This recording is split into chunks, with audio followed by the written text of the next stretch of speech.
This is Global Order. I'm Hindol Sen Gupta. I'm delighted that my friend and the Dean of the Jindal School of International Affairs is here with me on Global Order talking about his new book, Friends, India's Closest Strategic Partners. Here's the book, and of course, with me is Sriram Chaulia. Dean Chaulia, welcome. Thank you, Hindol. You're doing great work. Thank you. I want to begin, Sriram, by talking about this wonderful new book you've written. I think this is probably one of the first books which has gone in depth into India's closest strategic partners and their importance. I want to begin by asking you, why did you think of writing about India's closest strategic partners at this juncture of India's journey? And also, why did you select these countries? Yeah, so, people have been writing about our bilateral ties with individual countries. So there are like whole books about India-Japan strategic partnership, India-Russia strategic partnership, India-France, India-US, and so on. But nobody has actually put together all the key partners in one volume. So I've been thinking about this, Indol, for a long time, that something is missing, because what happens in those pure bilaterally focused books is that they go so deep into the core relationship with each of those countries that they don't look at the larger picture. So you miss the forest for the trees. So I wanted to document the forest. I wanted to show the longer term viewpoint as to why we are doing these partnerships, what is the essence of these partnerships, and how does one friend match up to another friend. We have different sorts of friends, and the cover, as you can see, has a wide variety of partners, each of whom has a distinct and unique national identity and image and approach to foreign affairs. So how we engage each of them is in itself a fascinating story, and I wanted to capture all of that and to show to the audiences that through these friendships, you can actually tell what kind of a power India is, what kind of a nation this country is, and what kind of goals and ambitions and objectives we hold in the world. Let's talk a little bit about the countries that you've chosen, and many of them would be obvious to our audience, but some of them have very interesting details, and we'll go into that in just a moment. But let's mention the countries. You've mentioned Japan, of course, Australia, United States, of course, Russia, the United Arab Emirates. That's another country that you've chosen. France, and of course, the other big country is Israel. This is the span and the ecosystem of countries that you've chosen. I want to begin by talking a little bit about Israel to begin with. I find that relationship, and I have always found that fascinating. And in your book, in one place you mention, you quote one of the Middle East scholars, Mohammed Soliman, if I'm not mistaken, who talks about how he sees this entire engagement between the West and part of the Middle East, including, of course, UAE.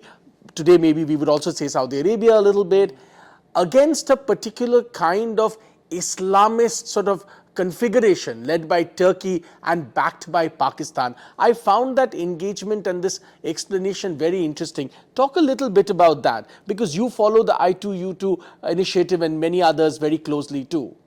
Yeah, so Suleiman calls it the Indo-Abrahamic Alliance, and in fact, there's a lot of convergence that's come about, especially in the Narendra Modi era.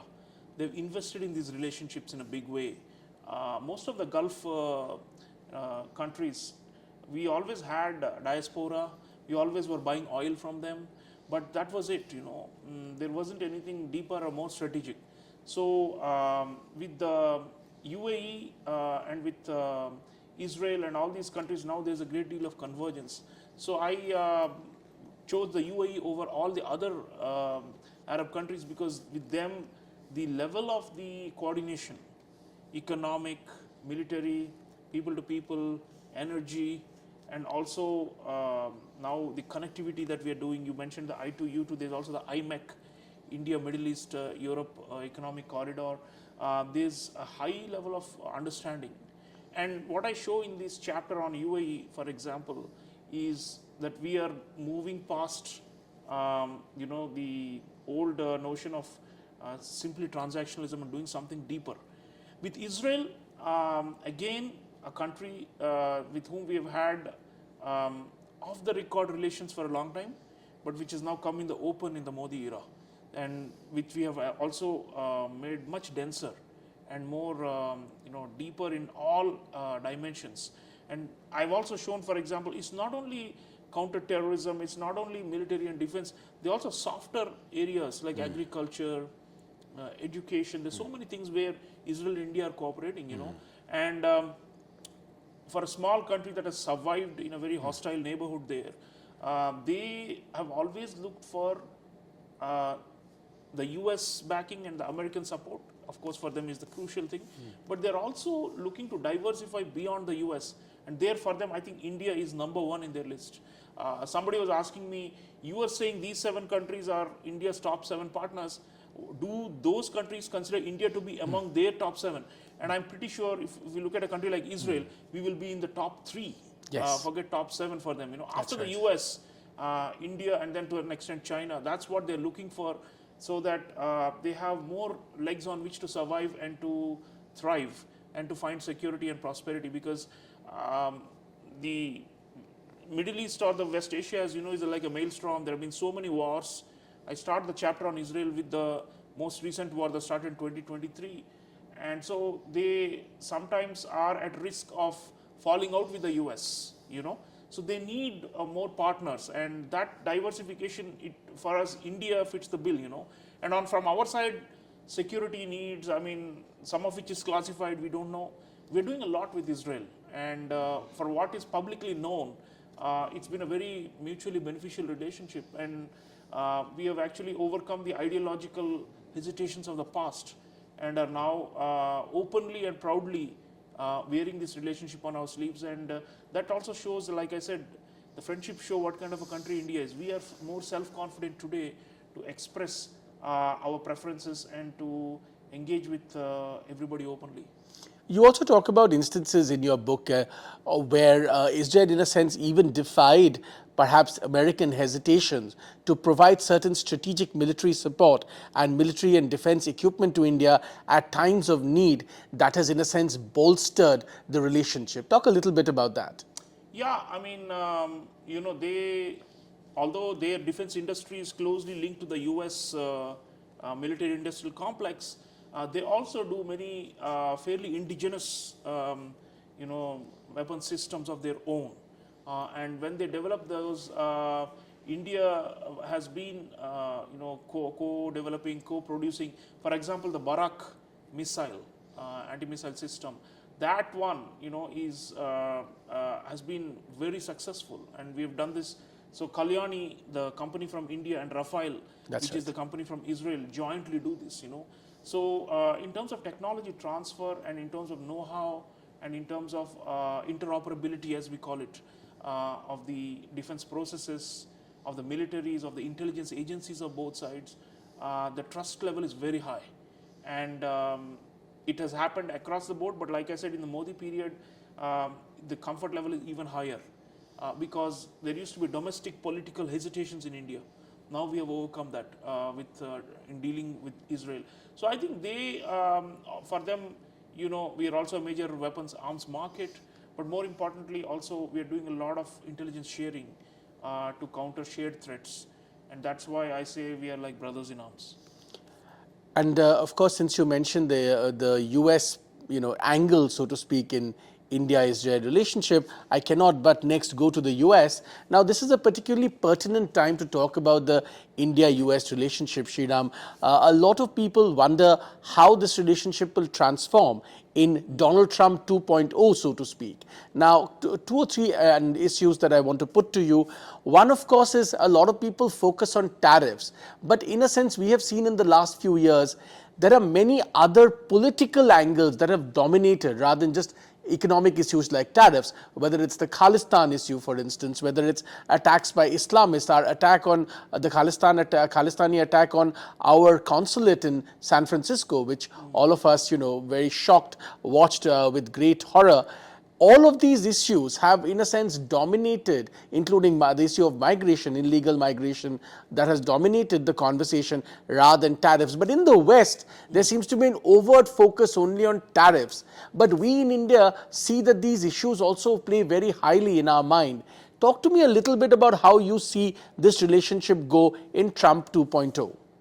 Yeah, I mean, we saw this in Trump 1.0 also, and I mentioned that in the book that there have been mini trade wars between the US and India in the past. Even in the World Trade Organization at the multilateral level, many times we have opposed each other and have tried to seek redressal through the appellate body against each other through cases. So there is that north-south dynamic there.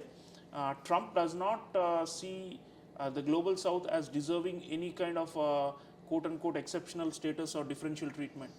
Um, Trump's view is that all countries should play fairly and equally, even though the US has a per capita income that is like 20 times or 30 times more than that of India, right?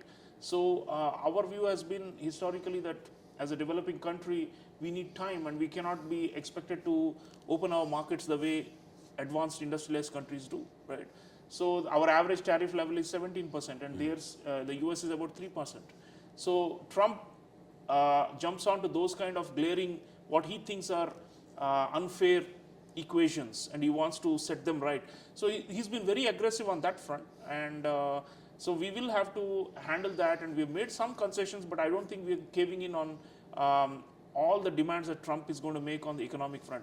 The other ones you're mentioning, I think we are better off now because in the Biden administration there was this so-called deep state activity that was clearly aimed at, if not undermining, at least weakening or delegitimizing the Modi government, and we had a problem with that, and they were promoting certain liberal agendas in India, and that really backfired, and people were very unhappy with that aspect of the US approach to India.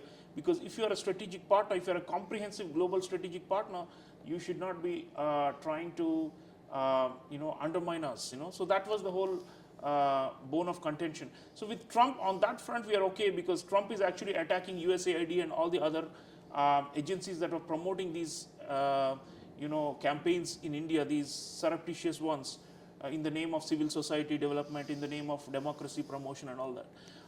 So he will be less judgmental on these values aspects. So we are okay with that. The defense relationship continues to grow, and I think that is where we are going to emphasize more, because we need American technology and know-how and military co-production, co-development to be able to reduce the power gap with China. And counterbalancing China will remain, I think, the bedrock of US-India partnership, whether it is Obama or Trump or Biden or whoever comes next. So to that extent, it's an inexorable type of relationship. We have to invest in it. We have to maintain the friendship. But I think we have to also draw the lines where we need to be firm. So be it on trade, be it on interference in internal affairs, these sorts of things, I think the message has gone out that India will not take it lying down. The other country that I find fascinating in this aspect, of course, is our relationship with France. Now, I remember the time I used to be a business journalist. At that time, there was so much talk about which fighter jet India would finally buy. And, we would be sent off to these trips to look at the Eurofighter Typhoon and the Rafale and so on and so forth. And indeed, finally, India chose the Rafale. And in your book, you mention many of the issues why India chose the Rafale. The kind of technology transfer that France offered India was not available with many other countries. And in a sense, that has built a very reassuring and enduring relationship between France and India. One of the points you make in your book, which I think is a very important point, is that one of the things that India admires perhaps about France is that even though it's a relatively smaller country, it has a particular kind of, its defense is completely in its own hands. It has been able to indigenize its security apparatus in a manner that has made it truly secure. And that's something perhaps to learn from and engage with as far as even technology is concerned. Talk a little bit about that, because this is a relationship, even though many other relationships in Europe sometimes look a bit shaky, this relationship has always been very strong. Yeah, I mean, it's an extraordinary friendship and with zero conflict of interest. And I think the French have been very savvy. They saw India's rise much sooner than most other Western countries. And because of their, what you mentioned, their their own concept of strategic autonomy. It gels very well with India's concept of strategic autonomy. And France defied, for example, the American pressure to go with sanctions against India after we tested nuclear weapons in 1998. You know, so that's just one example. They have always not necessarily towed the U.S. line, and that, despite being part of the NATO alliance, they have had this what we call the Gaullist tradition from Charles de Gaulle to try and assert France as well as Europe as a third power center, which is neither China nor an appendage of neither of China or of the US, but as a third alternative in the world. So I think to that extent, France sees India as possibly a fourth one, a fourth center, and they believe that they believe in a multipolar world order, where India rises and ultimately also helps to solve their problems. They have a big presence in the Indian Ocean. They have territories in the Indian Ocean and in the Pacific, and they do a lot of joint military and geopolitical coordination with India, because they are highly concerned about the Chinese encroachment into their territories and their control over these territories in the Indian Ocean region and the Pacific. So I think they will increasingly look for us, and the defense deals you mentioned, Rafale, they have actually passed the test of our armed forces. The armed forces evaluate comparative options. The Americans are offering this, the Europeans are there's another option from here and there and then finally they chose the French one, and France is willing to offer terms that are beneficial to us as well. So I think they really show that respect that India wants, and among the Western countries, that's why it stands out. They never, make misguided remarks or comments about what's happening within India, and they're actually quite, they're full of admiration for India, for our democracy and for the pluralism that we have. And I think that's a more fair and objective way of looking at it. France also has a so-called, quote-unquote, a liberal ethos, but it's a different one from what you're seeing with the British or the Americans, So to that extent, I think they're less judgmental and also a little more humble, and that really helps us because they know that they have domestic problems of their own, and that casting stones at other houses can backfire. And I think that way they're also very pragmatic and more on, I would say, our level of frequency. So that's the philosophical basis for why France and India are like so tight. And it's very interesting because even 10, 15 years, 20 years ago, Sriram, one would have assumed that India-UK ties, which were really taking a different dimension, and I'm thinking today, about the Blair years, for instance, and so on and so forth. There was a real sense that there could be a keeping away, or in a sense, keeping aside the colonial baggage of the past, and a certain, coming together of forces. But today, when you look at it, and this is very interesting what you say about France, in fact, India and France are much closer. And this wavelength thing that you said, seem to match frequencies much more easily than India and the UK. One wouldn't have assumed this even 20 or even 10 years ago. Yeah, and this is despite the presence of a much bigger diaspora, Indian diaspora in the UK. That's right. Due to the colonial collection and the connection and the Commonwealth connection. I think the problem with the UK has been, at one point, there was a capture of the Labour Party by pro-Pakistan elements, in what they call the Mirpuris, yes, absolutely. And so this happened, and then subsequently, I think the UK, because of their wrenching divorce from Europe through Brexit, they didn't really see the full value of India. They came late to the party, but never too late. I mean, now they want to be on par with France, and now they are dangling all kinds of new defense cooperation agreements, and we are also negotiating a free trade agreement with the UK because now they are outside the EU after Brexit. So I think there is potential there, and the UK is now also joined Australia and the US as the AUKUS, as part of the AUKUS alliance to counterbalance China in the Pacific. So Indo-Pacific matters, I think they can do more with us, and they are eager to contribute. Although the distance, the fact is they are far away and they don't have the power projection capabilities to really be a permanent presence in our backyard in Indo-Pacific to help us with the counterbalancing of China. So I think they cannot match France on that count, because France has territories and population and troops in the Indo-Pacific. Britain is just like a on and off, a passing presence now and then through naval. So missions. That's what they do, naval missions, occasionally a port of calls and such things. So I think we will need to see whether they can recover from the Brexit damage, because they're also struggling economically. So we'll have to see whether in the longer run we can call them or label them as one of our topmost friends. Definitely your friends, and to that extent, there is beneficial cooperation going on, but it will not, I would not rate it very high. I'm glad the conversation has now turned towards the Indo-Pacific, because I want to come to Japan. One of the most interesting parts of your book talks about how Shinzo Abe was one of the visionary leaders of the world who realized at some point, long before everybody else talked about or started talking about America's power projection and how long America could continue the power projection deep into the Pacific to counter China.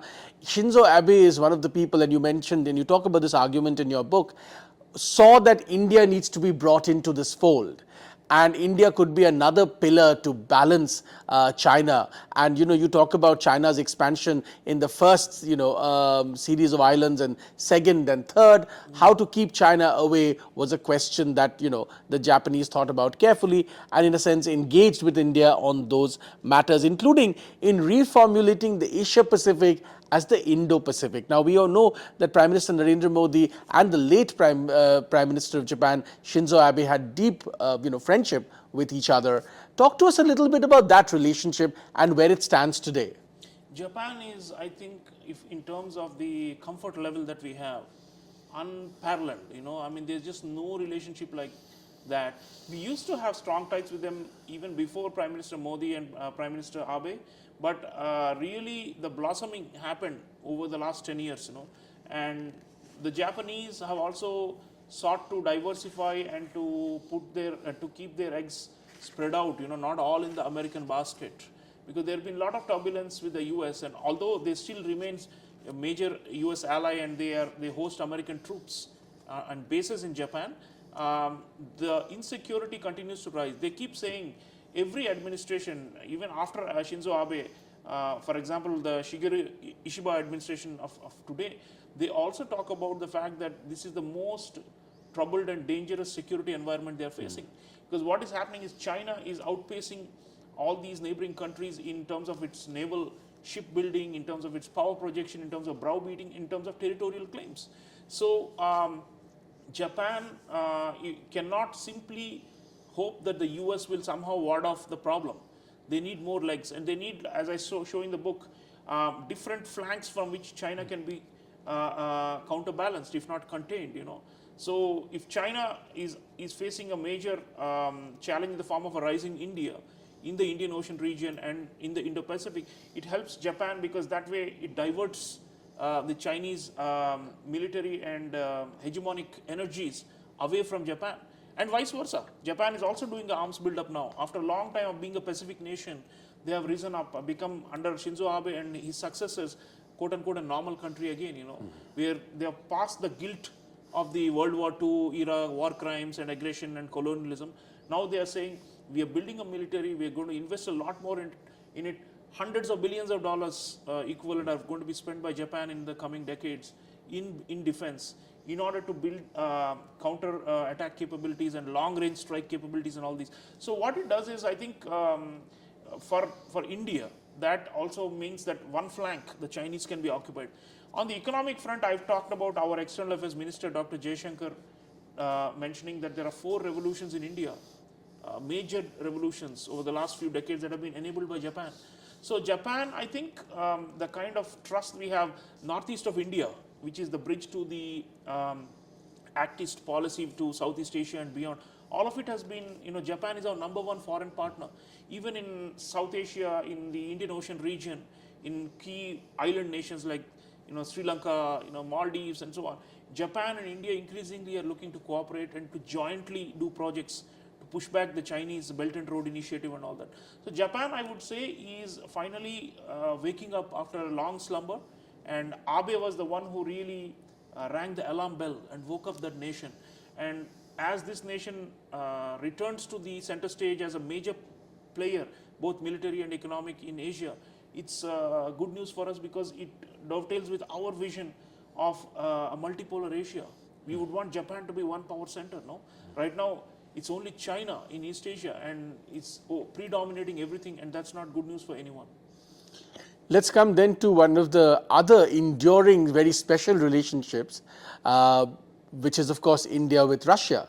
And we also have to discuss Australia, but we'll do that in just a moment. But talk about Russia. This has been a very interesting relationship. And I say this because, Shriram, of course, it's a really enduring relationship. It's a relationship that has stood the test of time. Russia has helped India in moments and points of history where India couldn't have got help from anywhere else, including military help. And yet today, for all that we talk about this relationship, in many cases, Russia cannot deliver the kind of support that India requires, in the next 20, 30, 40 years. And one of the big question marks that a lot of people are asking, including us, is that how much of Russian technology in the future will be indigenous and how much of it will be dependent on chips from China? And does that put a big question mark? Where do you see this relationship grow? Even though, of course, India defied all kinds of, and India's been proved right, it defied all kinds of global pressure to continue to buy Russian oil, keep the economy stable. But look into the future. Where do you see it go? Hindol, if you were asking me 10 years ago, Yeah. I would say Russia is still our number one and the most crucial strategic partner. Yeah. But no longer so for the reasons you mentioned, in terms of its capabilities, in terms of its access to technology. The Ukraine war has really dealt it a crippling blow. So even though it has sustained the war and may still have a kind of a little bit of an upper hand there, the overall picture is that Russia economically is not the power that it used to be. Technologically, it's not the power that it used to be. And it's just about like a $2 trillion economy today. So even in the G20, it's like ranked like 13, 14 or something like that, So it's just not, and it's a single dimensional economy with focus only on energy and oil and gas and defense to an extent. So I think they are going to struggle because the effects of this war started a few years ago and been going on for almost 3 years now, is that it set back Russia by probably decades. So I think we will, of course, sustain the relationship. There is still political intent at the top because they don't want to be over dependent on China, like you're saying. And for them, India is necessary to make sure that there's another pillar on which Russia's legitimacy and its acceptance in the world is sustained. And even if there is some kind of a rapprochement with the US under Trump with Russia, they will still be highly suspicious of Western efforts to try and topple the regime or overthrow the regime in Moscow. So for them, India is a much safer and a more benign partner, and they don't have to worry about interference in their internal affairs and such things. So I think they will look to India to sustain this relationship.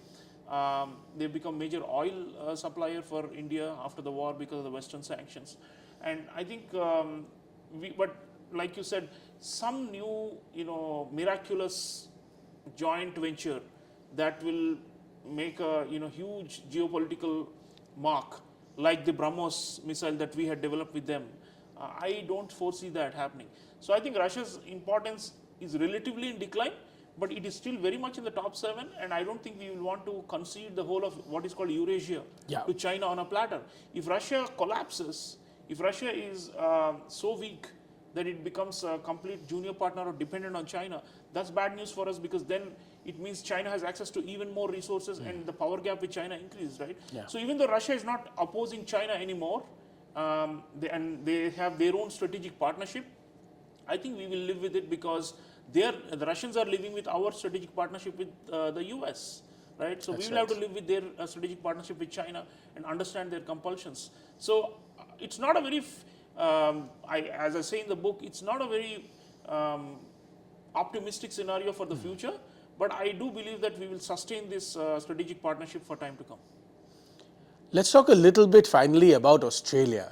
For a long time, I was an AIYD delegate and I used to be on its board. And we used to talk about how for a long time, the Australia-India relationship has been seen through curry and cricket and a little bit cinema, right? But as you mentioned in your book, this relationship too has really taken, very different colors, so to speak, especially with this creation of the Quad, the demand for critical minerals, of which Australia is a major supplier. Now, all of this coal, even before that coal, India's need for coal, all of this makes Australia far more significant than earlier assumed. Talk a little bit about how that relationship is changing.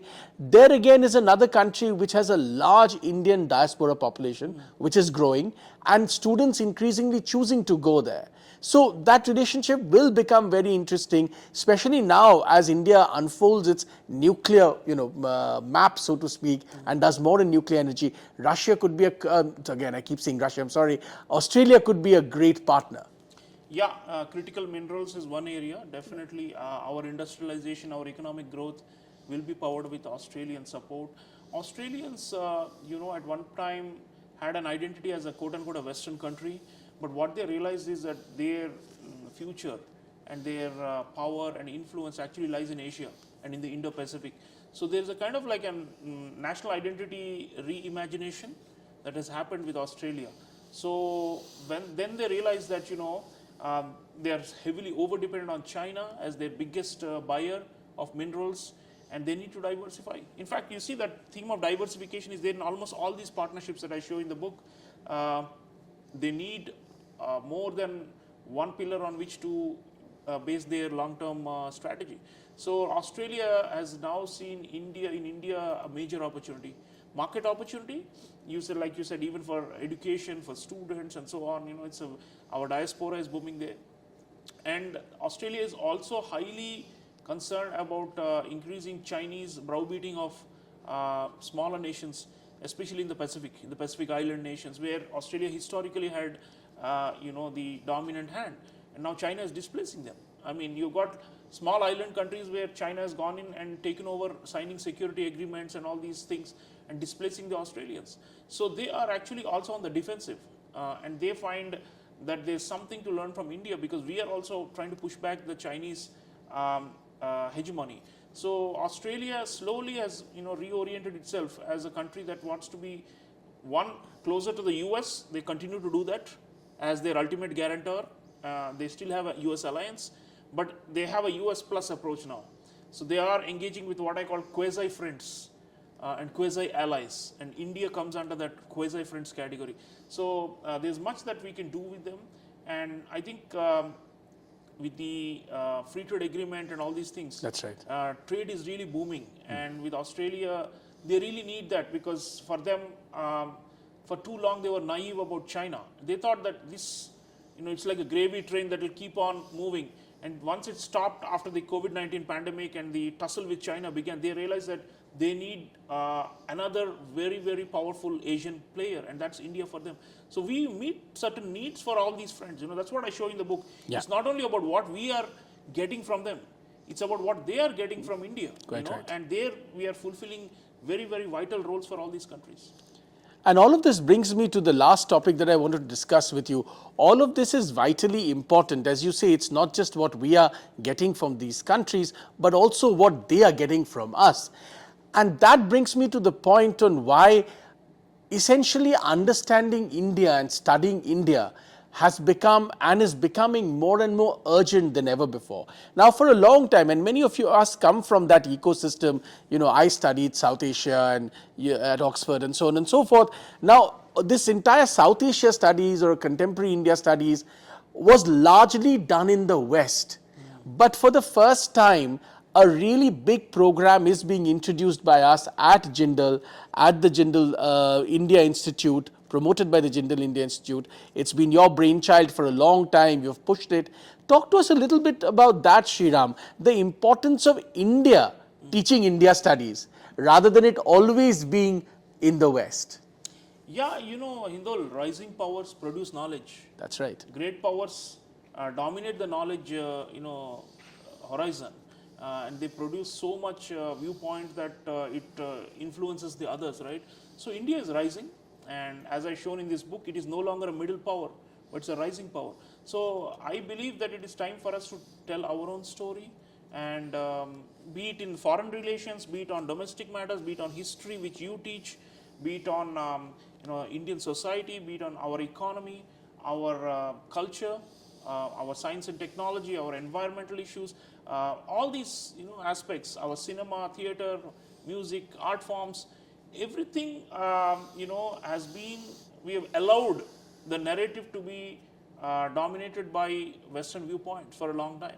And what that does is it creates a sense of international skepticism about India, that it can never rise. It's a mediocre country that has potential but never lives up to potential. So that it inculcates in the minds of people that here is a country with a lot of problems, a lot of injustice, a lot of oppression, and a lot of domestic fault lines, and that it cannot get its act together. Right? That is the stereotype or the cliche of India that's been peddled for the last several decades or even centuries, because the study of India started as a colonial project, as you know, when they were doing it in Oxford and trying to deconstruct this country as a geographical monstrosity with no essence of its own. So what we are trying to do through this MA India studies, which includes foreign relations but many other aspects that we are covering in this past, present and future about India, is to try and tell our own story through our own scholars, people like you and many other colleagues, and to engage with both Indian and international audiences